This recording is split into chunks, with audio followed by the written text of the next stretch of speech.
Hello and welcome to the Horror House Podcast. I'm Dave. I'm Chris. Jeff. We're three dudes to talk about horror stuff every week. Every week. Every week. This week, we're talking about body horror. What is body horror? What is it to me? What is it? But Dave Cronenberg says body horror doesn't exist. So, that's a good show. We'll see everybody next week. That was efficient.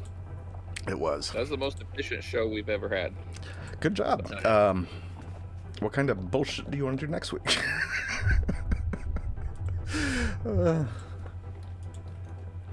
no. Birds. Next week we talk about birds, and it'll be the same show. Birds don't exist. Bye. I thought you said turds. Turds don't exist. Real men don't poop. But yeah, we're going to talk a whole bunch about body horror. I've been copying Jeff's movements all night. I can't get any closer than that. We'll probably have some technical difficulties. Get your shots ready so you can take a shot every time we have a technical difficulty. We'll see what happens. That said, Dave, are you ready for the news? I don't know my daddy, but I shot out of his dick ready.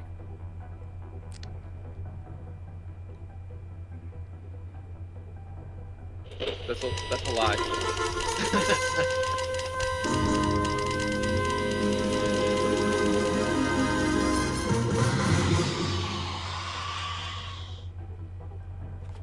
That's a lie. I know my daddy, but I probably still shot out of his dick ready. Well, don't cancel us. It's times like these I wish I had a screen for the end of the show. Be like, thanks for watching, and then roll the credits. But I don't. Nope, and you're stuck with us. You're stuck with these three dudes. Just the curtain drops and Porky Pig comes out.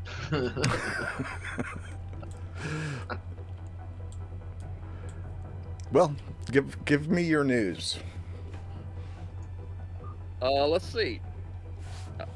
At the Deadpool Wolverine movie last weekend, there was a trailer that I didn't know this was coming out, so it kind of hit me out of the blue.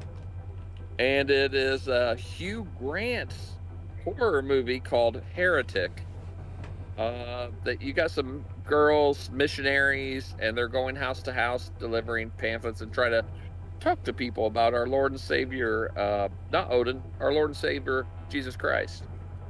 And they end up at Hugh Grant's house, and he tells them he's a believer, and he invites them in. And they say, well, we can't come in the house unless there's a woman there. And he says, oh, yeah, my wife's here. She's baking a blueberry pie. So they bring her in. They come into his house, and he talks to them. And then he goes into the other room to check on the pie.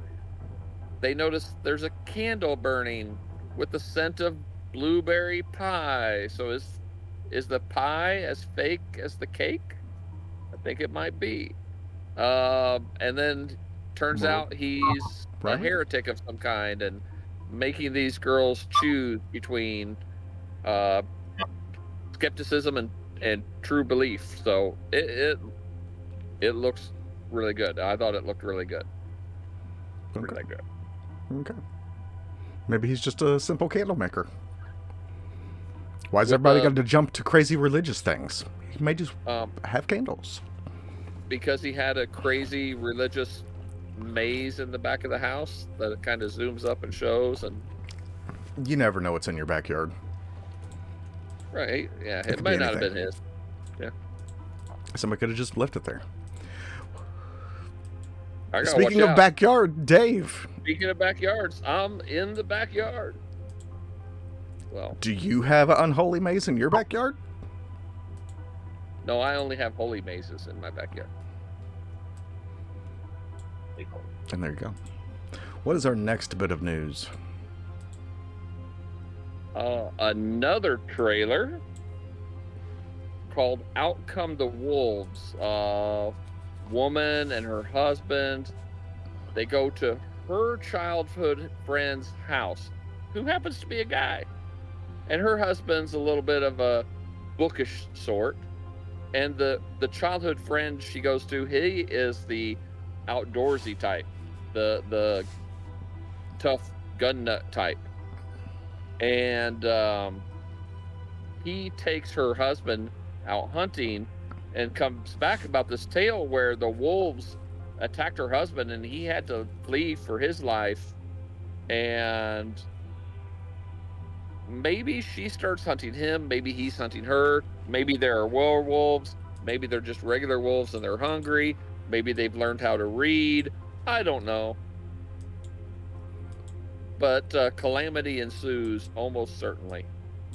And I thought it looked good. Oh, it looked good. I really don't want to watch any more trailers because if it is a werewolf, and I only believe that because there are wolves in it, but if there is a secret werewolf, I don't want to know till I get into the movie. And if there's not a secret werewolf, I don't want to know until I get into the movie. So Okay. It looks interesting. I will definitely watch it. Right on. Right on. Right on. Next. Me again? This is a really just a project announcement. A24 Films and the guys who brought you Talk to Me, which I think it gets mixed reviews from the three of us. I thought it was fucking fantastic. They've got a new project they're working on called Bring Her Back. That is all I know. It is a horror movie and it's called Bring Her Back. That's all I know. I assume it's about baby back ribs from Chili's, and I am staying for that. I want my baby back, baby back, baby back. Chili's. Back ribs. Jeff, hit us with the barbecue sauce. With me doing the lower part of that, I've thrown the whole thing into disarray, and I'm not sorry. There goes our chance at a Chili's sponsorship. But if you do order Chili's, be sure to use the code HorrorHouse3 at checkout. Oh. We need to get the interns on that. We need a whole graphic for the Horrorhouse 3 discount code. I don't have the science pen. Why don't you have the science pen? Oh, did I steal your science pen?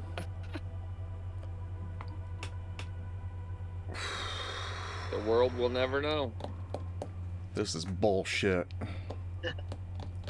I hope you never have good internet. I'm just joking. What is this? Oh, this is sacrilegious. It fits. What the hell is going on here? Jeff, why don't you bring us that last piece of news? We're not in the news desk anymore because if I go back, it's going to play the music again, and I didn't want to interrupt Dave. Dave, I went to a solo cam view, and then here we are. Jeff, give us the last piece of news, and we'll pretend we have laptops. They're making an Evil Dead animated series with Bruce Campbell. Yeah. Voicing Linda. Ash, I mean, what's Voicing Ash, which is, I mean, if you're going to continue The Evil Dead in some way with Bruce Campbell, yeah, that's a good way to go about it, I think. He no longer wants to be covered with blood. Yeah. It's about time that Ash Ketchum makes it to the Evil Dead series. Ash Ketchup? Is that who What? we're talking about? Ash Ketchum? Ash's Ketchup. Ash Ketchum. He's going up against Steam Rocket. Pokemon. Ketchup. Evil Dead. Ketchup Steam Rocket. Yeah. What? Dave's making a Pokemon. Oh. I'm making a Pokemon joke. That's what the kids like these days. I was doing a grandpa joke, being like, ketchup. Steam phonics. And there's your news for the week, your weekly horror news. You're welcome. And now, without further ado, actually, with one more further ado, one adieu, if you will. Wanna do? We have discussed and talked about that we ruin everything. So from this point forward, if you hear a movie title and you've not seen it, we're going to spoil it more than likely. So, if you hear a movie title and you don't know what it is, but you kind of want to see it, get the fuck out. Watch us later. Just temporarily. Get out, watch it, come back. Yeah. So, keep that in mind. Because I don't know what we're going to talk about. We're going to talk about a bunch of body horror stuff, some of our favorites, and maybe we'll spoil stuff for the other two. Who knows? Yeah.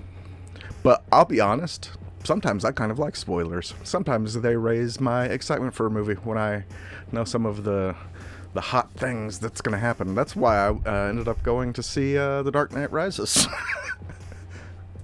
I'm like, this happens? That's cool. Fuck, I'm going to go watch this now. Yeah. And I agree. Although there's times when I want to know just enough to get me to buy in, and then I want the mystery. So I'm a whore. I'll get a spoiler, and then I'm going to look up the whole movie. I'm like, tell me the whole plot, give me every cameo, and then let's go. But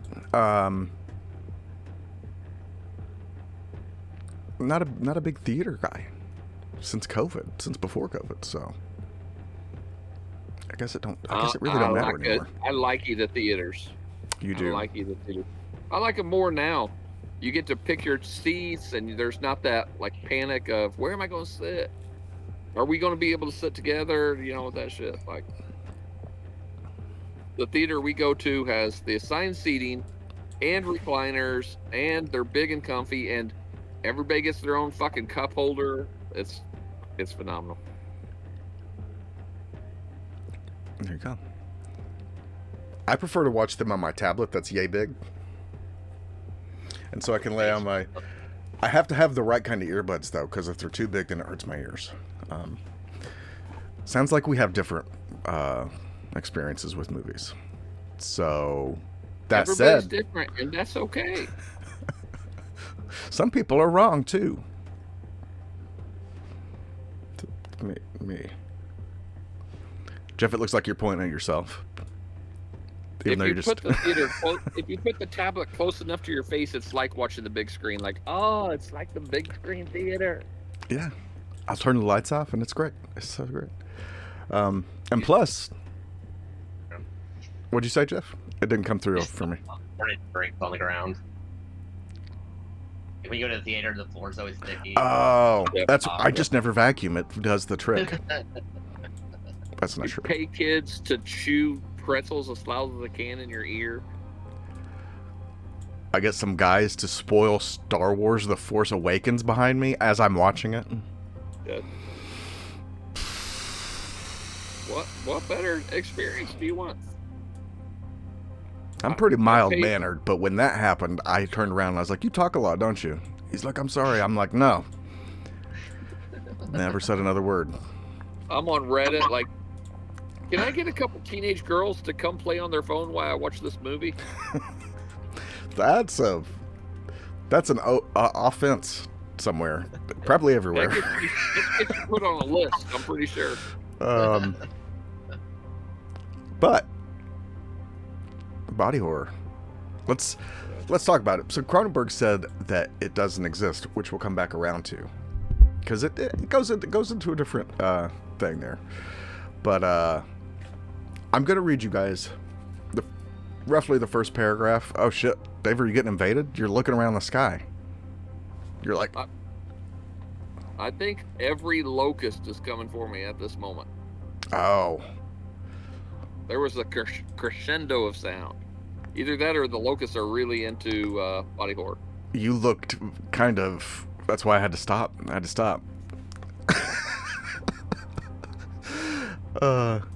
Later, if you guys stick around and we get Dave to drink enough whiskey, he may reenact parts of Blair Witch for us.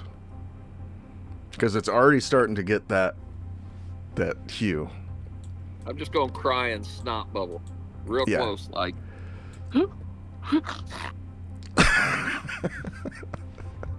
So let me read the first paragraph off the wiki. And I'm going to make some faces, but then we can kind of talk about what we consider body horror. Sure. So, body horror, or biological horror, a subgenre of horror fiction that intentionally showcases grotesque or psychologically disturbing violations of the human body or to any other creature. These violations may manifest through aberrant sex, mutations, mutilation, zombification, gratuitous violence, disease, or unnatural movements of the human body. Some of that I can go with. Some of that makes me go I don't.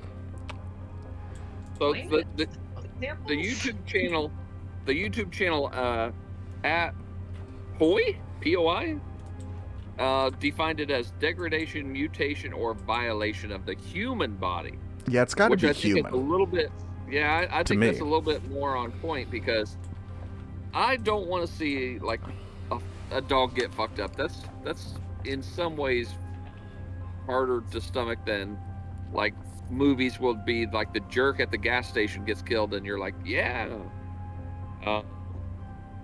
But I also don't think either of those descriptions are quite narrowing enough. Because I agree with Crony. If you have that such a broad definition, body horror doesn't exist. Is every zombie movie a body horror movie?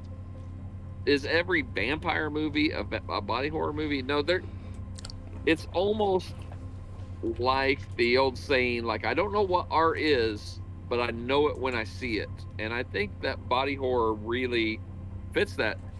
But by that definition, what some people see as body horror, other people are just going to be like, eh. Yeah. So.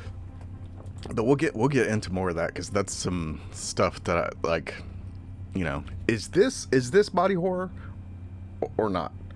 Because I think we could really delve down some rabbit holes with that being like, or some great arguments. Sun's getting real low. What's up, Mac? Hey guys, or hi guys. Hey, now that you are about to spoil a list of movies, how long do you gotta wait after watching it so when you rewatch it's basically a fresh experience, almost like you're seeing it for the first time because enough time's gone by? Dave will be an expert at this. He's got it. Oh, shit. Like if you watched a movie over 10 years ago, does it count as having seen it? Or how often do you gotta rewatch your favorite flicks? So here's the formula. You take your current age and divide it by 2.73. Multiply that by the years since you watched it last, times how many bottles of whiskey you've drank in the last month, divided by your liver factor as in relation to how healthy your liver is. And in other words, I don't really know. You seen those kids do the math, like the fast math on TikTok in the classrooms? Anyways, your answer's 7. You gotta 7 it up, Mac. I think it depends. The Martyrs has some very horrifying, like that is a very disturbing movie list.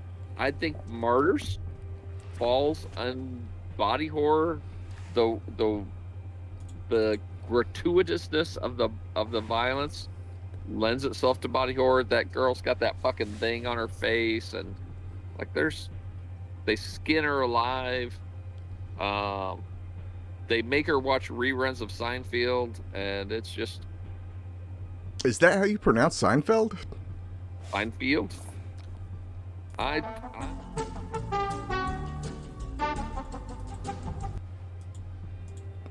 Like and unfollow. What is that? That's being like, hey, do you guys know of that show Everybody Loves Ramon? Hey, just try to church it up a little bit. We have a cultured audience. Mac, it seems like a very educated young man. And he's going to give you shit for saying Seinfeld. Or, I can't even say it. It made my skin hurt. I'm just trying to pronounce it in the original juice. And because of that, I'm going to take another shot of whiskey. Juice? What is Seinfeld, the old show?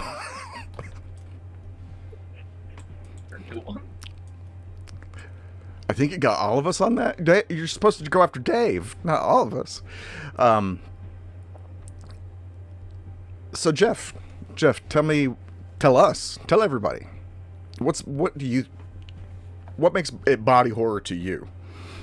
When you watch something, you're like, that's body horror. That's not just a dude slashing people up. That's body horror, clearly. Do you have any qualifications for that?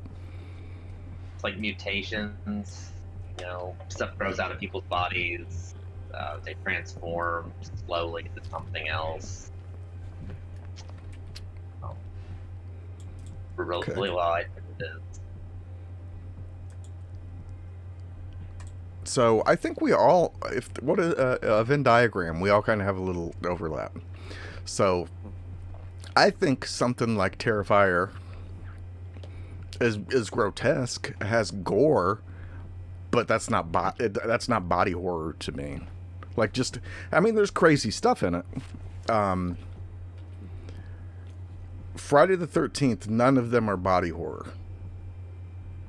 But some parts of Nightmare on Elm Street are body horror. Some. But it's got to be a human going through it. That's like baseline. May I suggest a phrase that encapsulates the meaning of body horror to me? And it's the betrayal of the flesh. So it's not just so I know what I said about I like that, yeah. and the brutality. But that was kind of talking in generalities. For me, body horror really has to be you're feeling betrayed by your own body in a way.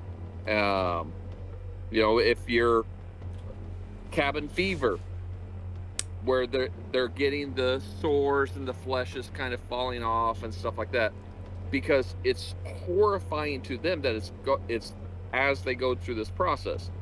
So I think that's a large element for me of body horror. So it's not so much violence being inflicted by another human to another human. It's some kind of biological thing occurring. You're stuck. You're trapped. You're fading out of existence. I think the psychology of it is also important because, I mean, you can. I don't know how many movies I've watched where a person just disintegrates into nothingness from whatever. What is that street trash movie from the 80s where people are just melting into neon colors? Mm-hmm. Like that may be body horror to some people, but it's so like kind of goofy that Would you call it in what the fuck? I'm having body horror issues with my camera. Blair Witch, do your damn job. Hold the camera right. God, it got super dark real fast, Dave. Yeah. Would you consider Avengers? Save that for later. I got a topic. Would that be body horror because they get disintegrated? No, that's what I'm saying. It's gotta, but that is half of what I'm saying though, because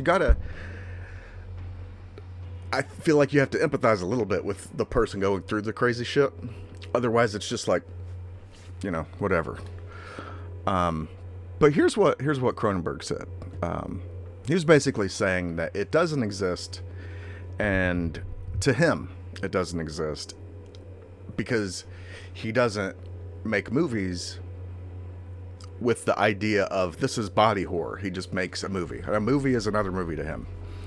He's like the term body horror is something that fans and critics use, and it exists to them, I guess. But to me, body horror is not something that means anything really.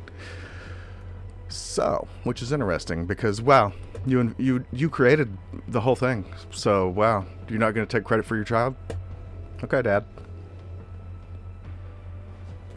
Pretty fucked up. Look, Dave's pretty mad, right there with me. Went for milk. Now came to this body horror shopper. You're coming through in beeps and dashes. Like a depot. We are going to be blamed for his disappearance, without question. Mac, you were here. You know we didn't do it. He needs to start running the woods right now. And I'm going, oh my god! But yeah, The Fly's absolutely body horror. Oh my god, one of the best, if not the best. Debatable.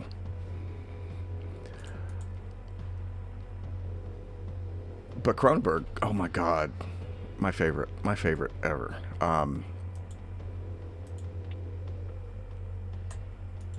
But a lot of, until The Fly, all of his work, until The Fly, well, including The Fly, is pretty body horror from beginning to there. And then after, there's some touches, but we'll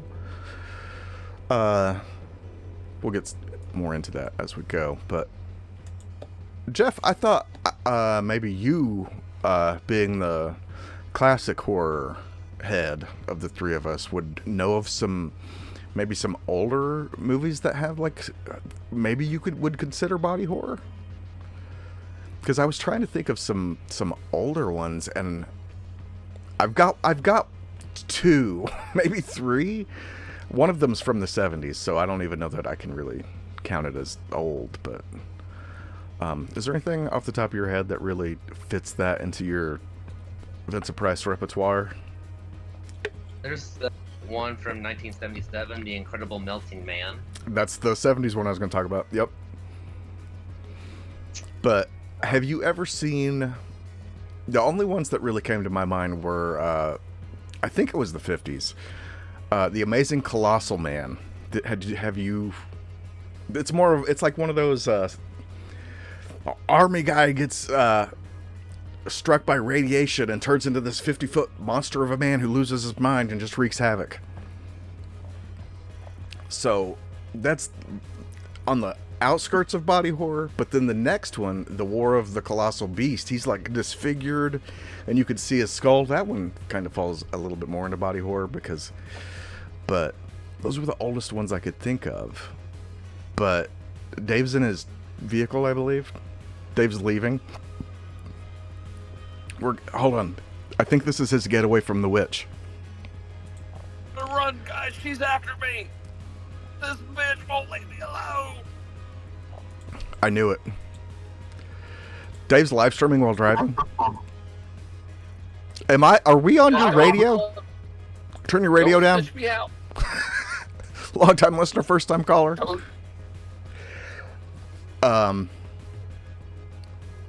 Dave's driving to where the internet is stored to get more internet. He's fresh out. I'm going to the internet store, yes. They got fresh internet just in. He's going to get a bushel. I'm going to use Horror House code Horrorhouse 3 at checkout, and we'll see how much internet we can buy. Have you ever watched The Incredible Melting Man? I really liked it for a movie of that time. I thought it was kind of okay. People on the internet would have you disagree, but what'd you think? From what I've seen of it, it was pretty interesting. I liked it. Definitely could use an update. That'd be rad.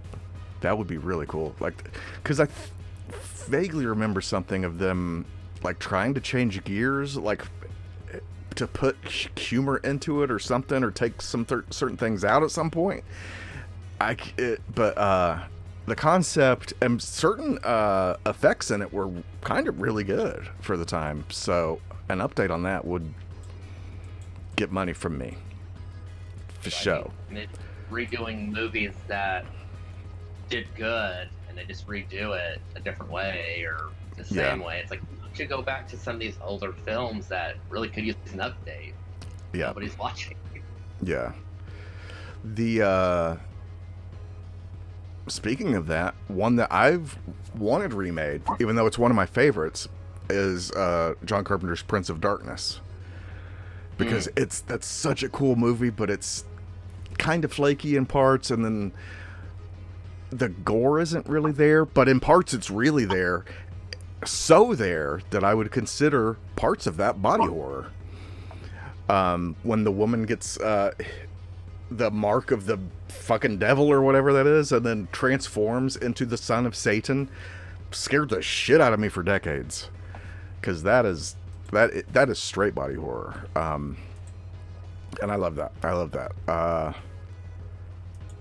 I'm waiting for another 70s movie that has been remade.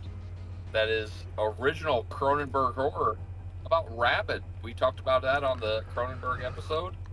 And there was a 2019 remake that I started watching this week. They've kind of redid the whole like backstory, how it came to be, and what the thing is. Because remember, that was the porn star had the needle under her armpit, which kind of extruding weird. The extruding. But in the new one, they reconstructed her face. Yes. So her face is the penis? I'm in total darkness, guys. Phallic stuff. I mean, watch Cronenberg. If you've not watched Cronenberg and you're into that kind of stuff, you have to. You just have to. But Rabid, this woman essentially spreads this disease, this horny zombie disease, through the penis in her armpit. You think I'm making shit up. I'm not. And it's great. But why are you remaking Cronenberg shit? Quit. Stop it. Amazon, stop it. You get your fucking hands out. Stop. Chill out. Tell him, Jeff. Definitely. Cronenberg, don't touch it. Yeah. It's fine the way it is. It's already...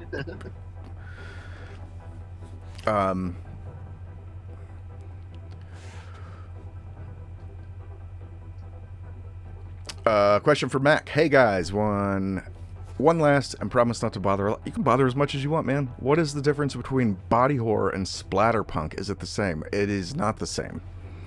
Splatterpunk, I mean, it can have like over the top gore. Yeah. What was that movie I was talking about a couple minutes ago? Street Trash. They try to label that as body horror, and it is splatterpunk. It's just over the top gore, really to the degree that it doesn't even make sense biologically. It's just, hey boss, we got 47 gallons of fake blood from 10 years ago that we need to use. And he's like, I don't know, fucking put it right here. Dump it all out at once. So that's kind of, I wouldn't say that's the definition of splatterpunk, but that gets you in the ballpark of it. Just throw everything at the wall, and if it all sticks and all falls off at the same time, that's splatterpunk.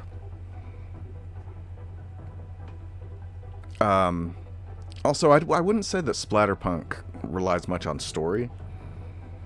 It's more of the spectacle, whereas a lot of body horror, you get some kind of, you got to rely a little bit on the story to really sell the horror of the biological parts.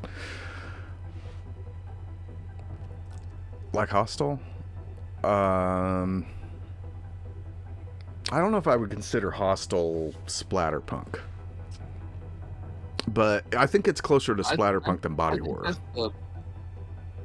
Yeah, I would agree. It's ultra violent for the sake of violence. I don't think it's splatterpunk because splatterpunk kind of takes the gore to almost comedic effect, almost kind of cartoonish in a way. Yeah.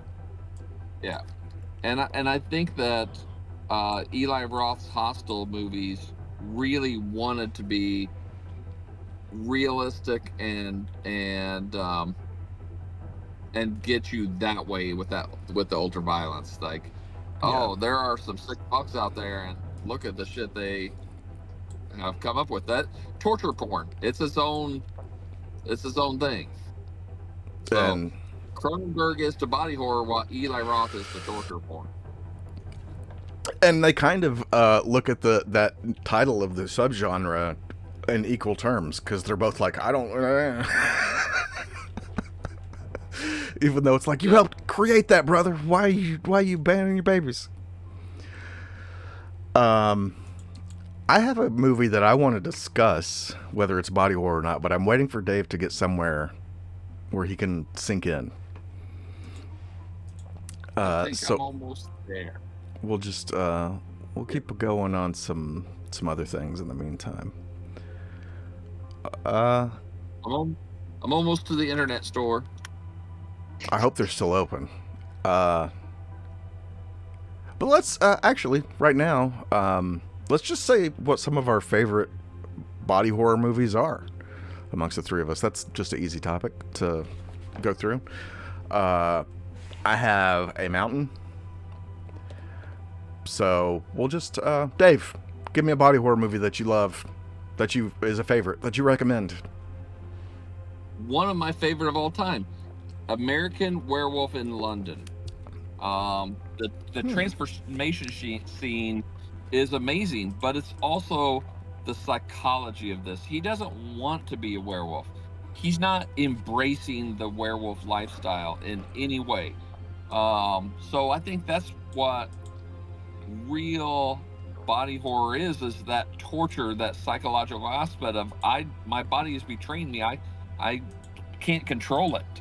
Right. And it's played for very well, especially with the best friend that's a zombie, the dreams of like the zombie constantly going through different stages of decay. Yep. So, and I think those things are representations of like this. He doesn't view the lycanthropy as a good thing. This is a curse, and I think that's the hallmark of what body horror really is. It's not having fun transforming either. It's like painful as hell. So. Yeah, and then it happens like that. That's crazy in the movie. It's just he's sitting there in the middle of the fucking living room, and then all of a sudden, like it's a couple seconds you're watching him, he's just sitting there reading a book or something, and then he just goes into hysterics, screaming and everything. Why am I clapping a lot? But it's great. It's great. I never thought of that as body horror, but yeah, I agree. Jeff, what is a movie you would recommend that is one of your favorites in the body horror genre, subgenre? From Beyond. From Beyond. Every tone. That and Kim Foree. Ken Foree, our buddy Indiana's own Ken Foree, and a certain Barbara Crampton. Barbara Crampton. There is. I think that's the movie we started talking about wet special effects. Yeah, because so. What a slimy movie. Why the body horror in that? What makes that one that is one of your favorites? I mean, it's the whole like H.P. Lovecraft kind of thing. It's his stuff is a lot of body horror, and it's just that they use the machine and then they start transforming. The doctor does, and then he's the doctor's assistant, and he starts having like this eye that grows out in the middle of his forehead. Very similar to the armpit penis. And the more the more he transforms. There you go. Yeah. Very good. I could use visual effects for mine. Carry the show for a second. I gotta grab the thing. Hold on. All right. How about we know David Cronenberg is the daddy, but his son is carrying on, Brandon Cronenberg. And what about Possessor and the body horror for Possessor? She goes into these other bodies and she's trapped, or is she? But there's this real like psychological horror of this, that she's in other people's bodies. She's controlling them, but she's trapped. They have control. It's that wrestle for control, and Possessor does it so well. One of my favorite modern body horror movies. Yeah. And there's a straight up penis in it. I don't know if it's real or not, but like straight up, that you could take that in a couple different directions. The body horror doesn't fall far from the biological tree. Focus! Videodrome. That is cool. Yeah. That is cool. Which is, it looks, check us out. The inner thing is like a Betamax thing. Oh, yes. So, yeah. If you... maybe my favorite Cronenberg, my favorite body horror. There's so much stuff that happens in this.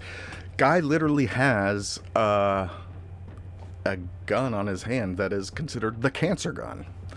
And that's after the stomach vagina. You think I'm making shit up? I am not. If you're not put off by this, go watch it. If you haven't watched Videodrome, go watch it. It is an experience. It took me like 2 or 3 times before I really accepted it. At first I was like, what the fuck is this? But I really came around on it. Who's next? Who wants to share another of their recommendations, their favorites for body horror? Would you consider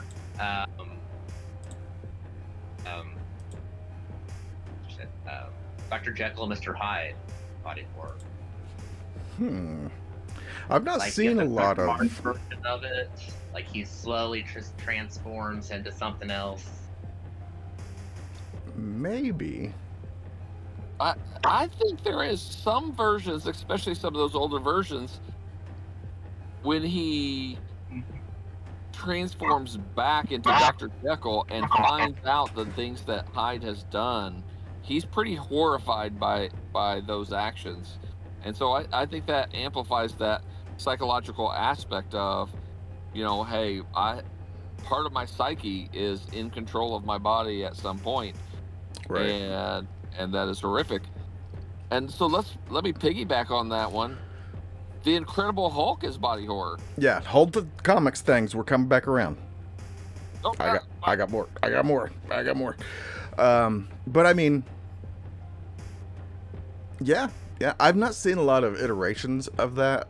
So, God, could you imagine if they went in that line of thinking to make a Dr. Jekyll and Mr. Hyde to go with the Invisible Man that came out a few years ago? Then that could be something. That could be something. I'm still hoping that the Dark Universe comes together. Universal Studios is going to have Epic Universe out, and they're really leaning into the reincarnation of the classic horror monster. So Frankenstein at the parks is going to be a woman. Dr. Frankenstein is going to be the original Dr. Frankenstein's like great granddaughter, and so I think that's part of what Universal is trying to do is let's reboot these characters. And yes, the old classic monsters are going to be public domain, but every time we reboot them, that new rebooted image, we get 80 years to milk that. So well, it'd be cool if they took them all in different directions. Like Invisible Man is this more techno themed kind of thing. Jekyll and Hyde could be this body horror kind of thing. A gothic horror for Dracula. I don't know. Hit us up. horrorhouse3.google.slash. What if instead of science, Frankenstein was a creature of religion? And, he was dead bodies possessed by some arcane rite. And so, yeah, I like that. I like that idea. All right, Dave, give me another body horror that you... I'm going to throw one out. This one I watched this week. I've known of it for a while, but I had not watched it. And it is Clown. Have you guys seen Clown from just a few years ago? Yes. Nice guy, maybe a little inattentive because he's busy trying to put food on the table for his family.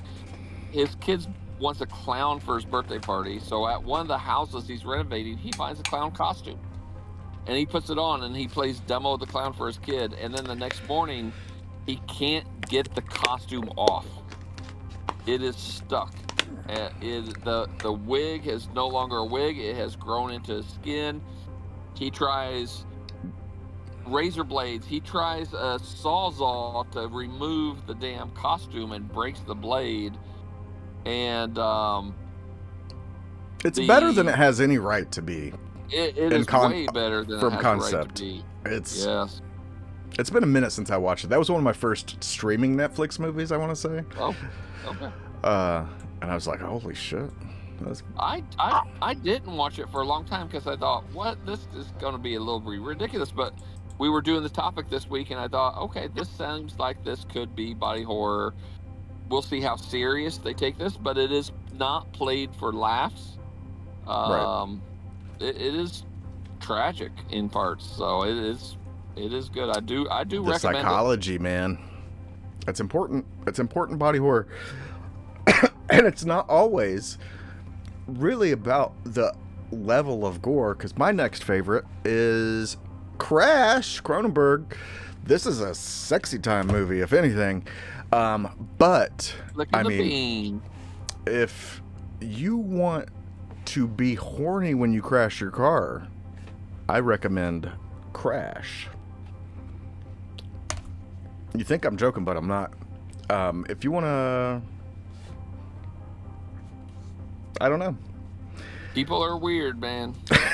It is a, there's a lot of sex in it, but there is some crazy uncomfortableness about the whole thing that I can't recommend enough.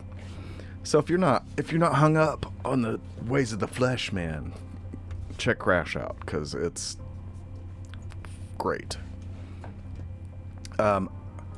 Under that definition, would Near Dark 1987 be considered body horror too? I don't know. It's been a hot minute since I watched Near Dark. That's on our list, though, for very soon, believe it or not. So it seems like, if memory serves, the vampires in Near Dark are not horrified of what they are. Well, you had two camps, right, in that? Like you had the good guys, weren't the? I can't remember. I have vague remembrance. It's so long. It's been vague remembrance. Band name. Yeah, that one's mine. That's emo rock. Emo metal. We'll circle back around, give some more of our favorites in a bit, because I've still got more to go through. Plus, also, I was going to show The Fly, but I couldn't get it out of my box set because it's turned the wrong way. So, oh shit, Jeff! Why didn't we talk about The Fly? The Vincent Price version. That's body horror. That's absolutely body horror, and we've done it on the show. We talked about it on the show. Mm-hmm. So, I don't know what season it was, but you can go listen to that. That was... I may have to get the whole box set down and show it off. That's just why I buy Blu-rays now, is to show them on the show, I think. You got them when Uncle Sam shuts down the streaming services. You got them. They can't take that away from you. You can have my Fly box set when you pull it from my cold, dead hands. Amen, brother. Well, Dave, before we get into that, the one thing that I wanted to bring up that I wanted to discuss, is it body horror? Because I think in a certain way, you could say yes, it is, and it goes along with what Jeff was saying for Dr. Jekyll. Is Frankenstein, the OG Frankenstein, body horror? Because I would be inclined to say yes. I think Jeff disagrees. So. Jeff, give me your thoughts. Light him up, Jeff. Light him up. Do you think Frankenstein is body horror or not? I mean, not really. Not really? Out of dead bodies. Dave, how do you feel? Sure.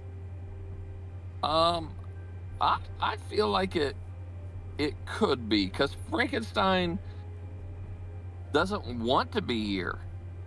He's kind of reanimated against his will, and I think that becomes more evident in Bride,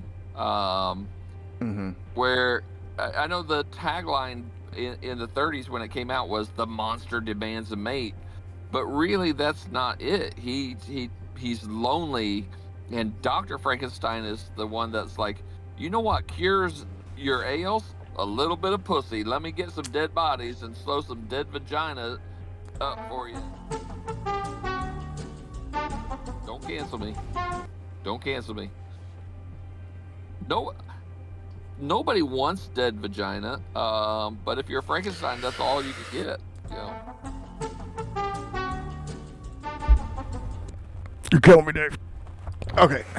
It's called necrophilia, Dave. What are you gonna say now? Nothing. Dead vagina. Police, this is the one. This guy right here. A thing I forgot to mention earlier is, so the psychology of it, I think an important thing is consciousness in the person that this stuff is happening to. So that's why things like a zombie movie, I wouldn't consider, a typical zombie movie now, I wouldn't consider body horror. There's grotesque and gory things happening, violence, whatever. But like there's no real human consciousness in there to empathize with, so it's not the same. Day of the Dead, I mean, you get some of that with Bub, but I wouldn't really call that body horror. But if you had a movie that more focused on, hey, I've been bitten and here's me going through this transformation. Oh wait, there are a few movies like that, and I can't think of the name of the one. I hadn't put it in my notes for tonight. Damn you! Can't believe you've done this. He's dying. He's going to become a zombie, and he straps his kid to his back, and like makes the carrot on a stick, so he will continue to walk, and hoping that somebody will find him and kill him and be able to raise his kid. And so when you're focused on that, like, hey, my body is decaying, I'm going to turn, but I've got to keep going. I've got to find the solution, or I've got to make it to a certain place, or I've got to, finish this puzzle before I die. Then you lean more into the body horror. Beetlejuice has body horror. What is it? Beetlejuice.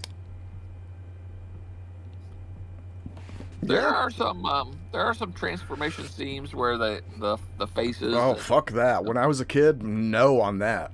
That whole section, I was like. And you have them as decaying right in front of you. Their body starts aging and falling apart. At the end wedding scene, when he grabs her hand and it turns to dust, I was like, "What the fuck?"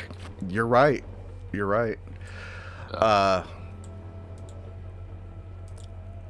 Max says, yes. Like the Fly, it delves into themes of scientific experimentation and the monstrous consequences of altering the human body, which are key aspects of body horror. Alteration, transformation, biological mutation, masturbation. Cronenberg. Masturbation. Really good one. Well, it was Tales of the Crypt episode with Bobcat Goldthwait, Oh, remind me. where to be a ventriloquist, and he goes to see his favorite ventriloquist, and he has basically like his brother on his hand, and I then don't he like remember that gets one. that from the guy, and he puts it on his, and then like it starts fusing to his hand. Oh, that I sounds need- horrible. I Yeah. have a vague recollection of that, but I don't know. I'm gonna have to. Fuck you, eBay. I tried to order the whole box set like 3 years ago, and then they canceled my order, so I didn't get it.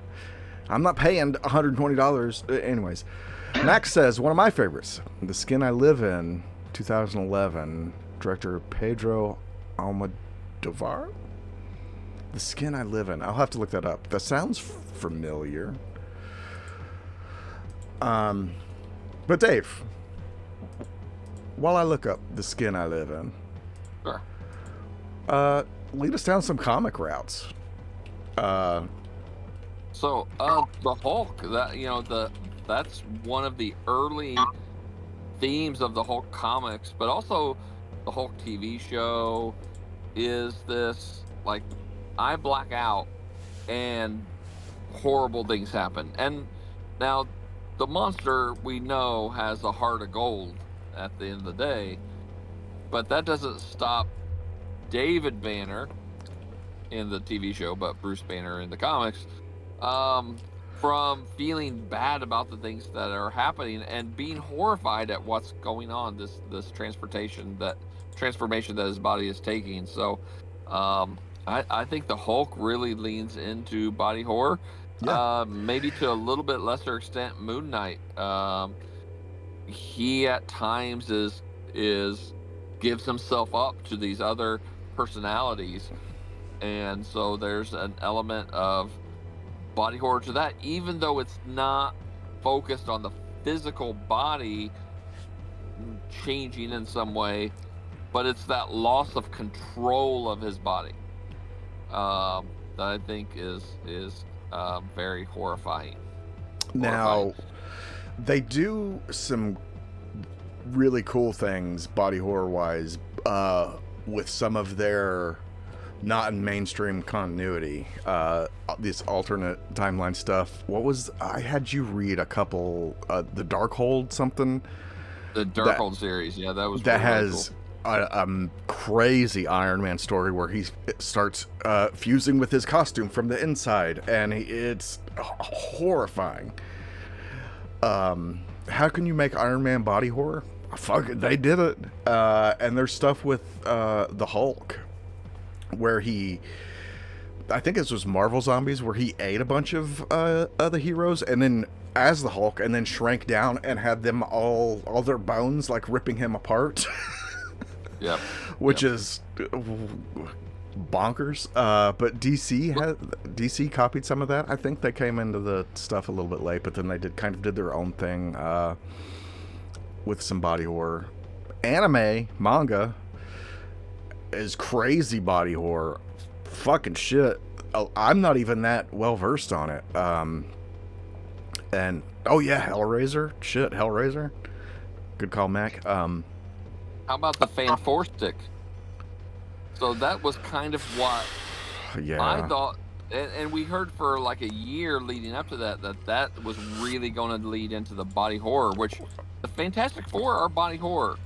Ben Grimm is trapped in this rock body, and how much he's the one that really consistently through the comics leans into that, like, I'm a freak and I don't like this, I don't like who I am thing. But the Fanforstic movie promised, like, Reed Richards being in this, elastic jelly body that he can't control, and Sue and Johnny. Making all of them this body horror thing, I was not into. But doing that with the Thing makes absolute sense. But the other people, it didn't make sense for me. Josh Trank is a hack. Well, I think there was... I won't give him that much hell, because I think the studio interference in this one was just bad, way dude. too much. Don't stick up for this movie. Don't stick up. Don't die on this hill.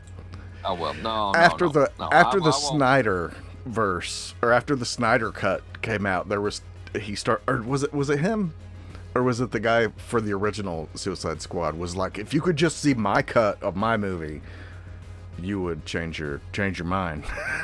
I'm like, what? Oh, okay. Oh, I looked up The Skin I Live In. It's the Antonio Banderas movie. I've heard so much about it and have yet to watch it. He's like a plastic surgeon or something. Max says, a brilliant but disturbed plastic surgeon becomes obsessed with creating a perfect synthetic skin, leading him to conduct horrifying experiments on a captive woman. The film is a chilling experience on identity, obsession, and transformation. I have heard of that. I have not watched it. That will have to go on the horror house list because I've seen so much about that. But Hellraiser comics. Dave has read some Hellraiser comics. I've read a recent one, but it's been a minute. But I mean, even just mainline Hellraiser movies fall into some good body horror. Chenard. Ugh. His transformation into the thing. No thanks.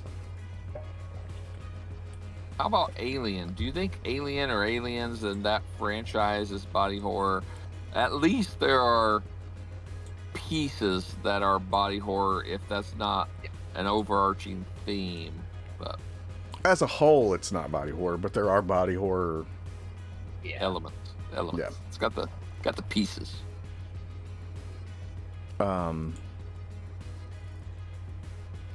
But I mean, going back to the anime thing, there's one called Chainsaw Man. oh, is that? From what Yeah. I've seen, that just simply looks kind of body horrific. His design, Yeah. but I don't know much about it. School us a little bit. So he's he like sells his body parts to make money because he's got to pay off this debt he has, and so he goes around and like kills these monsters for the mob, and then they take them and they sell them and make money, and he gets very little put towards getting off their debt. So it's like he's gonna be like forever, but before he ever gets Like a student out loan.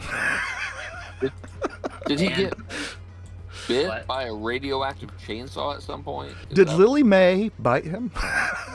Or Fannie Mae? Lily Mae. I forget which one it is. So you find this creature. I can't Sally remember Mae? what it's called. It's a demon, and it's got a chainsaw. It looks like a dog, but it's got a chainsaw on its head. And so he doesn't kill it, and he decides that it's going to be his friend, And so they go around, and he helps them like kill these monsters and demons and stuff. And so he was sent by the mob to go into this one area to get this one like demon, but it was a setup. And so all these zombies came out and tore him to pieces, and then they threw his body into a dumpster. Well, the dog liked him so much, he kind of fused with them. So like now, like he gave back to Pete. All his pieces came back together, and so he's able to transform into this chainsaw guy. He's got chainsaws that come out of his arms, his legs, his head. Okay.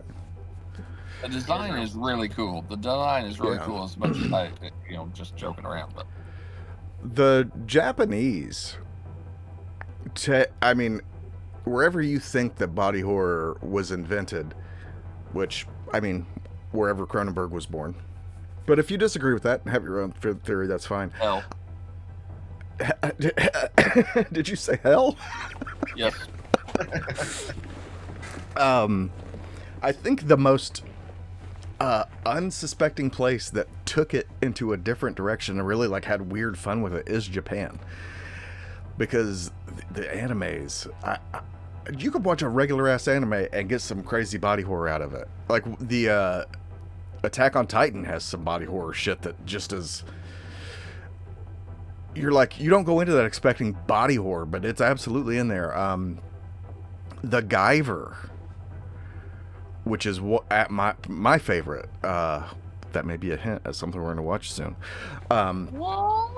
but there's crazy body horror in the anime of that. But Junji Ito, that we talked about a couple weeks ago, has some crazy stuff, and I've been meaning to like actually buy stuff of his and really get into it. Maybe I will now. Maybe I will.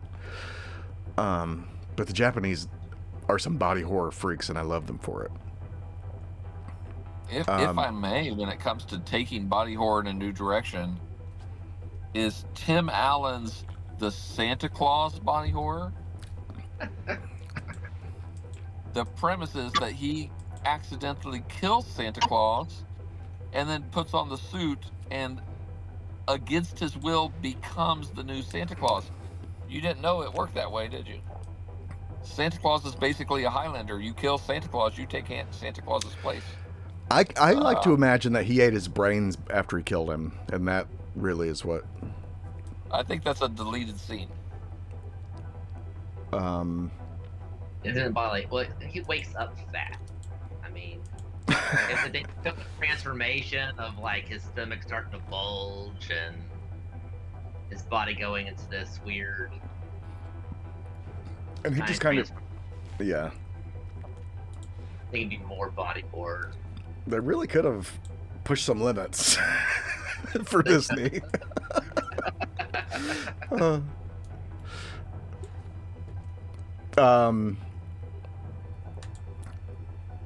So another thing about body horror, and after this topic, we'll get into some more of our favorites before we skedaddle for the week again.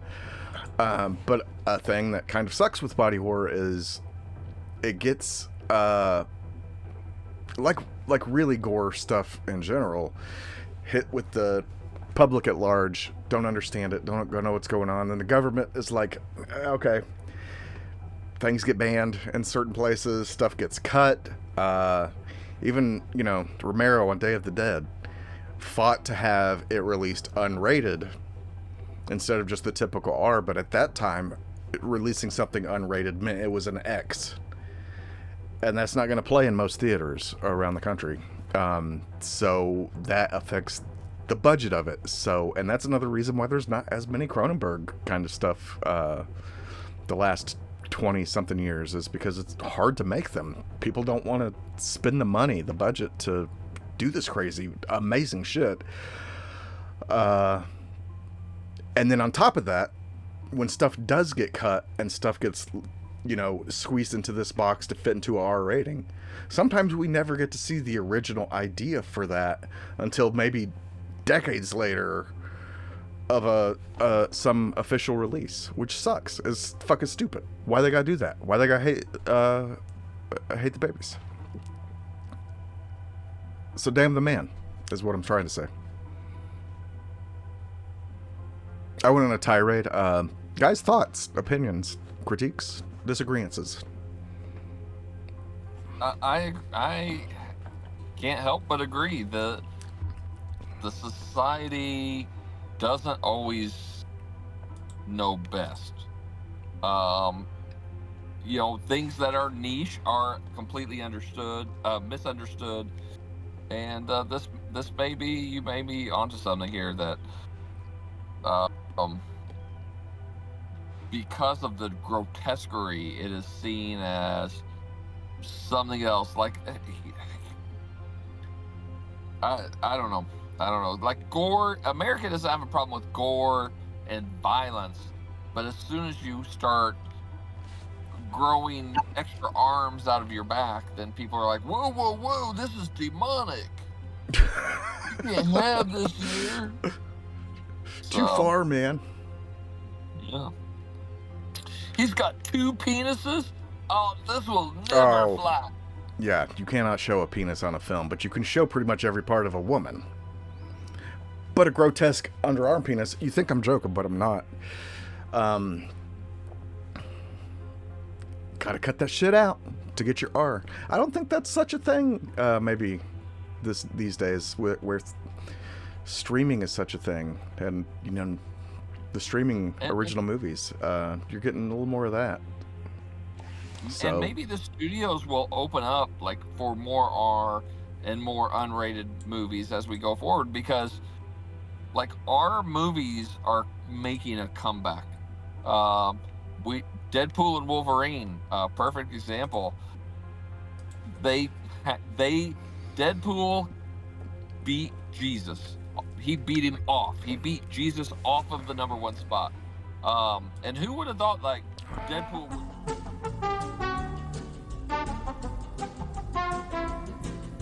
R-rated movies? God damn.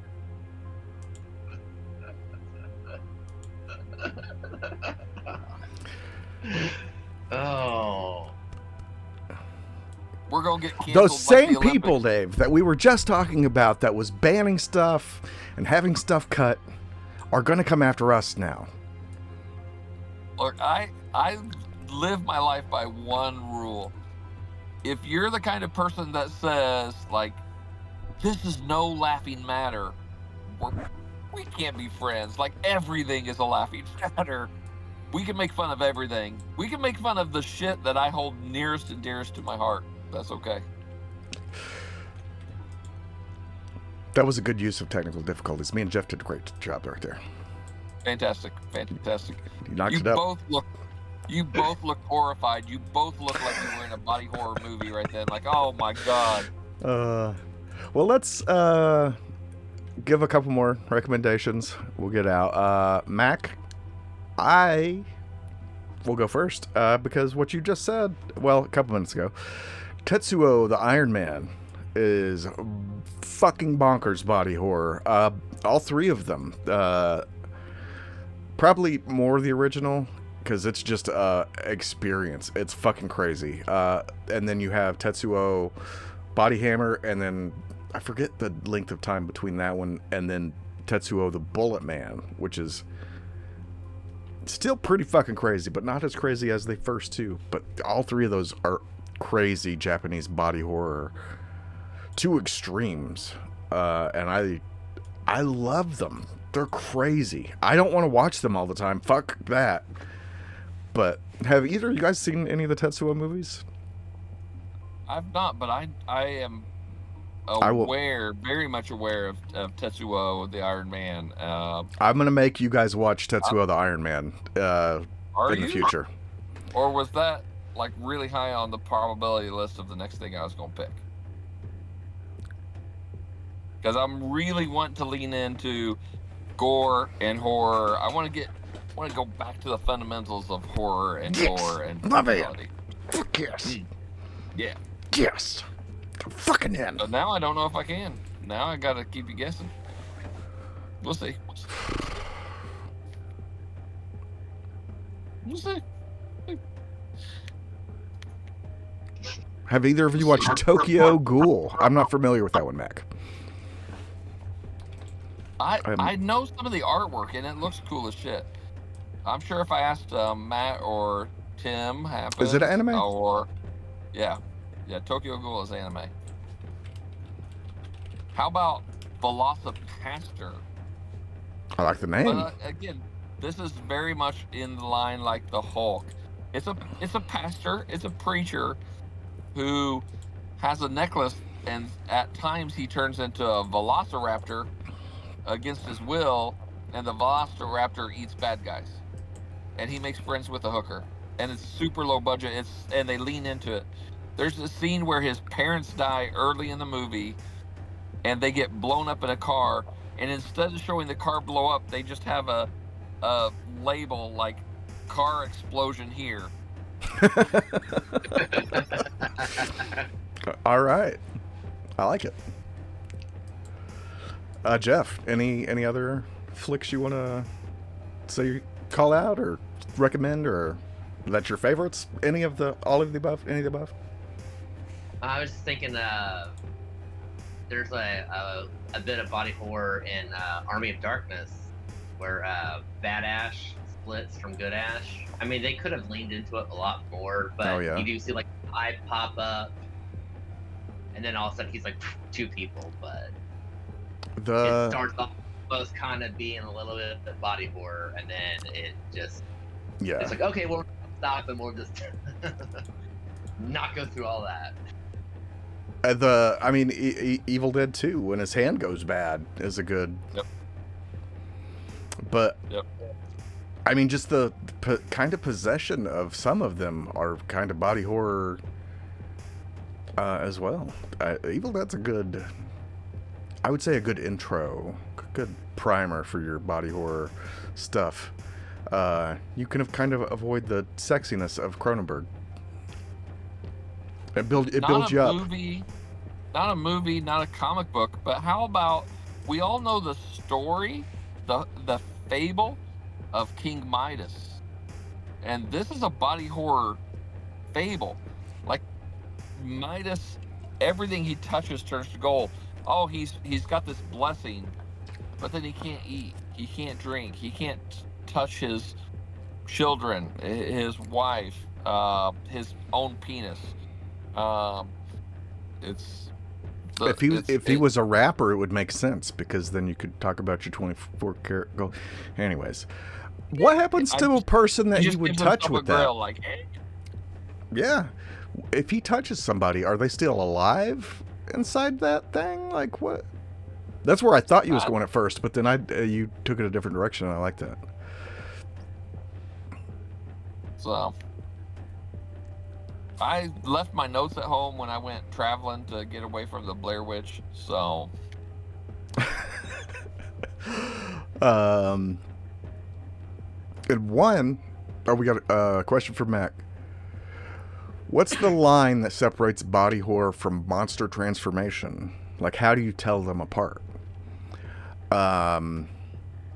very, very intertwined, but I think the reluctance of the transformee is a big part of that and for me. The length of it.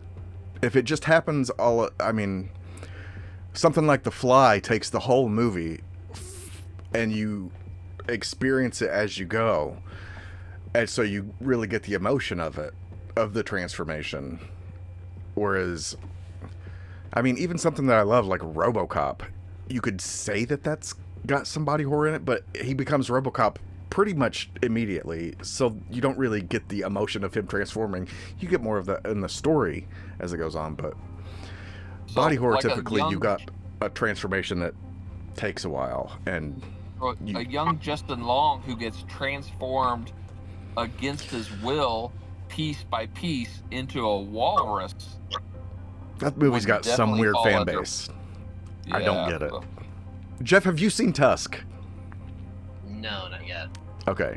I think me and Dave are on opposite ends of the spectrum on Tusk. Maybe it's because I was a big Kevin Smith fan going into it, and that is not where I would.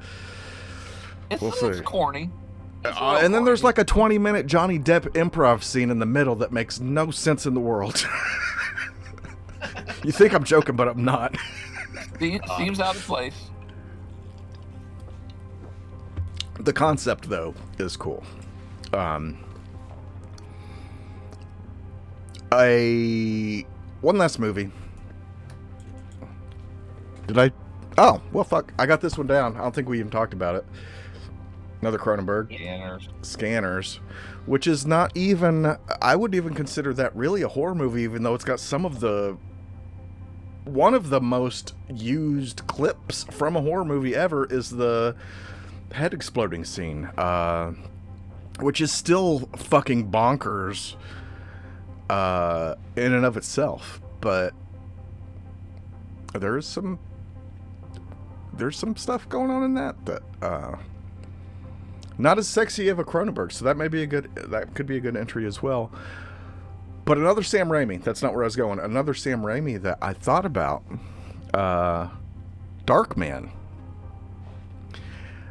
which we get a little bit more of that superhero thing, but he is disfigured and burnt, and then is emotionally, psychologically destroyed, and that's prime for a fucking remake. I would love to see a new take on Darkman. How about a body horror music video, Jeff? Metallica's One. Is that body horror? Mm. I think he's he's psychologically tortured by the war. He thinks he's crying out for help or actually a mercy kill, and yet he's silenced. He's trapped in this body that doesn't work. And as a nurse, like, I've seen people suffering from ALS, and the thing to remember for these people is their brains are normally fully intact, and their Right. bodies just don't function. To the point that eventually they can still communicate. Thank God we have technology that for a long time they can still communicate, because we have the cameras that will follow the eye movement so they can spell with their eyes. I would be horrible because I can't fucking spell for shit. So people would One be of my like, favorite guitar players, Jason Becker, developed ALS as he was, reaching the top of the guitar mountain. And then obviously ALS got him. Him and his family came up with that kind of system of picking the segment and then picking the letters from that, and it's pretty neat. He's got a great documentary that you should check out. He's still alive. He's had it for over 30 years now. And that's amazing. That's amazing, because it is progressive, and eventually even like the eye movements go away. You're just trapped in a shell that doesn't work. Yeah, could you? the That's most horrible thing bad. you can imagine. But then to be that way for like 30 years of just, goddamn. But Johnny Got His Gun is the name of that movie that they took the footage from for one. If you ever wanted to see the movie, which I've seen segments, I've not seen the movie. Max I've says seen the segments that are in the music video.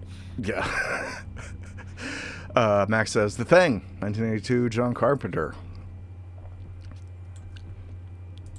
That does it. Those transformations look like they are painful to the creature.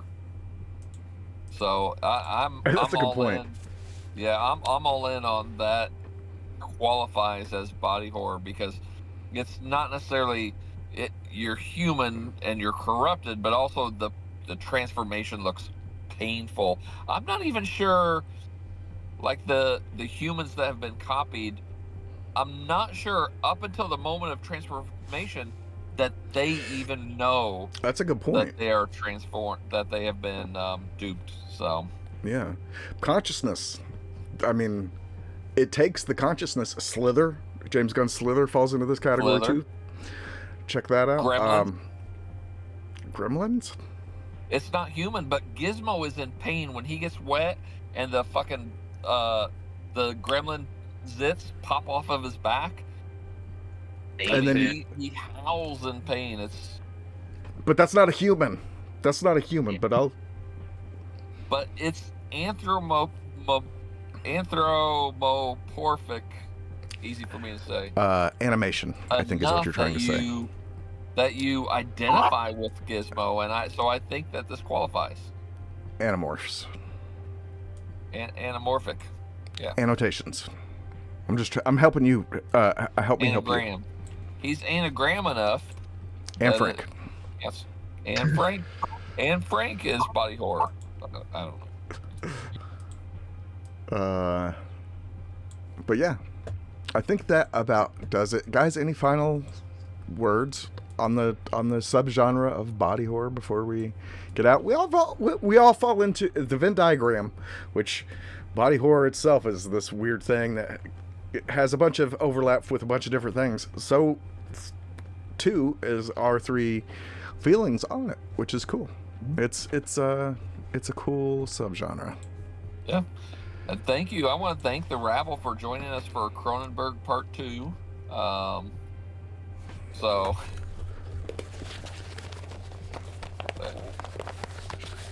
if I didn't want to have to put them back, I'd get all the other ones out and just start tossing them around. Chris is going to lay in bed with all the Cronenberg DVDs on him tonight, like, I'm king of the world. My wife does have to work late, so I got to get out of here. We got to get out of here another week. We'll catch you later. I need that end screen so I can joke when it's the end of the show, but I don't have it.